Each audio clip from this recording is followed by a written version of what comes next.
Assalamualaikum warahmatullahi wabarakatuh. Halo pemirsa, kembali lagi dalam program Ngobrol Bareng. Tentunya sama aku Via Junita atau VJ. Dan pastinya setiap episode Ngobrol Bareng kita selalu menghadirkan teman-teman Ngobrol Bareng untuk membahas sesuatu hal yang pastinya seru banget nih pemirsa. Kali ini kita akan mengundang komika asal Kabupaten Bekasi. Ini salah satu anak muda yang pastinya menginspirasi untuk pemirsa di rumah. Jadi langsung aja, ini dia Kak Syafril. Assalamualaikum Kak Syafril, apa kabar? Waalaikumsalam warahmatullahi wabarakatuh. Kabar baik, Kak Via. Alhamdulillah. Kak Syafril mungkin bisa sapa-sapa dulu nih sobat milenial di rumah nih Kak Syafril, silahkan. Halo, selamat sore sobat milenial dari BRTV. Oke. Ini Kak Syafril merupakan salah satu komika ya, berarti asal Bekasi ya Kak? Betul. Bekasinya kabupaten berarti ya? Iya. Dari kabupaten. Kalau boleh tahu tinggalnya di mana Kak Bekasinya? Bekasinya di Bekasi Utara, di Babelan. Bekasi Utara, wah nggak jauh lah ya dari sini. Oke Kak Syafril nih, mungkin pemirsa BRTV, sobat milenial di rumah penasaran, Kak Syafril tuh sekarang lagi sibuk ngapain sih? Kesibukan sekarang sih masih dalam ini ya, proses kuliah juga.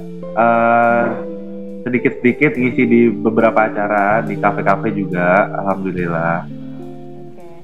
Berarti sambil menjalankan kuliah nih, sambil sampingan-sampingan menghibur ya.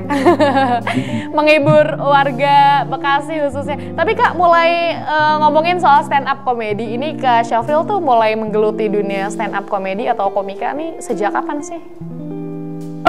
Kalau menggeluti bidang stand up komedi itu awalnya di tahun 2012 sih, nonton acara gitu ya, kayak ada perhelatan seni, kok ada orang yang monolog cerita tentang keresahan hidupnya, terus dia melucu gitu kan, kok bisa orang bercerita di atas panggung sendirian, tapi kita tuh sebagai audiens tuh menyoroti betul gitu, jadi kayak fokus kita tuh langsung ke penonton tersebut, orang bercerita asik aja gitu, dan ternyata setelah saya explore, oh ada namanya seni stand up comedy, itu dari tahun 2012 mengenal.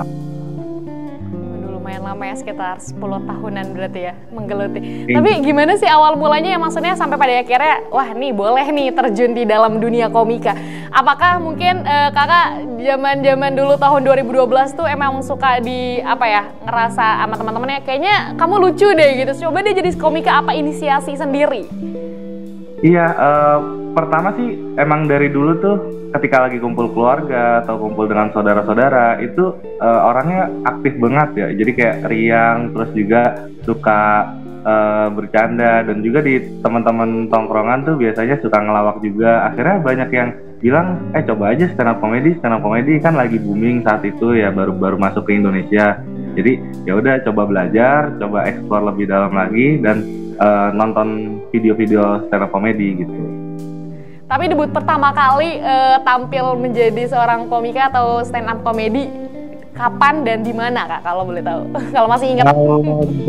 Debut pertama kali itu ada di acara di desa ya, acara 17-an. Saat itu kan banyak pentas seni yang lainnya menampilkan musik dan seni-seni lain, dan saya yang beda gitu. Jadi tampil stand up comedy, dan itu lumayan pecah banget, menghibur penonton. Jadi akhirnya seneng aja gitu. Luar biasa, debut di desa ya, langsung ditonton dengan di desanya sendiri berarti ya? Iya betul, jadi di acara malam seni itu, terus kita mencoba sesuatu hal yang baru dan kita menghibur. Ya alhamdulillah support dari lingkungan juga oke. Ya sampai sekarang menggeluti dunia itu dan mempelajari terus. Oke, baik. Kak Syafril, kenapa sih sampai pada akhirnya tertarik di dunia stand up comedy dengan berbagai hal, banyak hobi yang mungkin bisa digeluti mungkin, atau profesi lain gitu selain komika? Kenapa tertarik menjadi stand up comedian? Berawal dari rasa penasaran kenapa seseorang bisa berdiri di atas panggung, yang akhirnya saya tahu bahwa public speaking itu adalah hal yang tidak dimiliki oleh semua orang, apalagi sampai melucu, membuat penonton tertawa, dan juga saya senang melihat orang tertawa, orang bahagia karena saya, ya akhirnya saya bisa sampai sekarang dan terus mencoba menghibur orang-orang di sekitar saya. Niatnya menghibur orang lain ya pastinya. Iya. Niat menyenangkan orang lain dengan penampilan wah yang luar biasa gitu. Apalagi ini mungkin kalau dibilang komedi ini salah satu materi yang mungkin disukain sama masyarakat kita gitu ya, seneng gitu ya, dapat kalau misalkan ceramah ini hal-hal yang berbaunya agak lucu gitu ya, itu dengan stand up komedi ini gitu ya bisa meluangkan berbagai materi yang disampaikan dan lain sebagainya. Tapi sejauh ini Kak, kesulitannya menjadi stand up komedian tuh apa? Kalau kesulitannya mungkin karena stand up komedi ini menyampaikan pesan dari kita komika ke penonton, terkadang pesan itu nggak sampai gitu. Jadi hal yang seharusnya lucu nih, tapi butuh waktu banyak atau effort lebih buat ngasih pemahaman ke penonton bahwa ini tuh sebenarnya lucu gitu. Pesan yang kadang disampaikan mungkin masyarakat masih menganggapnya hanya lucu aja, padahal ada pesan yang disampaikannya gitu ya.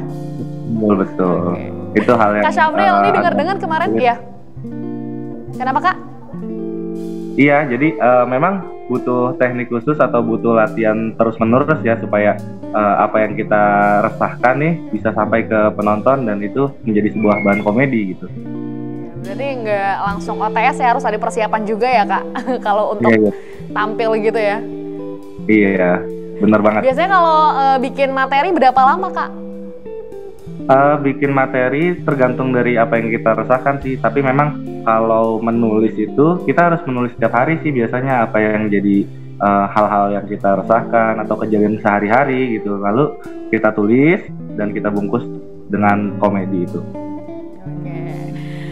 Kak Syafril, ini ngomong-ngomong katanya kemarin sempat menjadi salah satu juara stand up komedi tingkat apa Kak? Kalau boleh tahu itu bisa diceritain dong Kak? Itu di beberapa waktu belakangan itu mewakili pondok pesantren, jadi antar pesantren se-Indonesia, alhamdulillah saya menjadi juara pertama. Masya Allah, dengan pesertanya seluruh Indonesia, antar pesantren? Seluruh Indonesia, antar pesantren seluruh Indonesia, dan itu lumayan banyak pesertanya gitu. Juara berapa tuh Kak kalau boleh tahu? Apanya? Juara berapa kalau boleh tahu? Juara 1 dari. Masya Allah, juara 1, waduh. Mewakili pondok pesantren di Kabupaten Bekasi dengan bertanding ribuan orang di seluruh Indonesia. Waduh, luar biasa, juara 1. Nih nggak ini sih aku belum kebayang nih kalau misalkan Kak Syafril ngedengerin Kak Syafril stand up tuh kayak gimana. Mungkin bisa dilihat ini Kak Syafril punya apa sih, suka nge-share materi stand up gitu nggak sih di sosial media gitu? Kalau di sosial media sih biasanya di WhatsApp gitu, bercanda-bercanda ini ya. Tapi kalau misalnya untuk sosial media yang terbuka untuk umum itu agak kurang karena biasanya banyak juga bercandaan-bercandaan kita yang sulit untuk dijelaskan gitu. Jadi kayak orang-orang yang udah tahu persona kita udah pasti gampang kita ngelempar satu joke, pasti mereka paham karena mereka tahu karakter kita, biasanya orang-orang yang kenal gitu sih. Nah itu kompetisi antar pesantren itu kalau boleh tahu ajang apa sampai pada akhirnya ada lomba stand up komedi gitu? Pada ajang ini Hari Santri Nasional kan di 28 Oktober tuh, itu di 2 Oktober yang lalu gitu. Itu diadakan sebenarnya banyak banget cabang perlombaan. Nah itu aku salah satunya itu di cabang seni stand up komedi.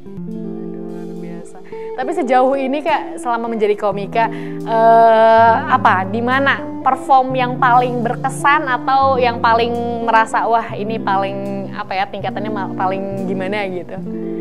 Oh iya, di acara tersebut itu bagi seseorang yang mendapatkan juara berkesempatan tampil di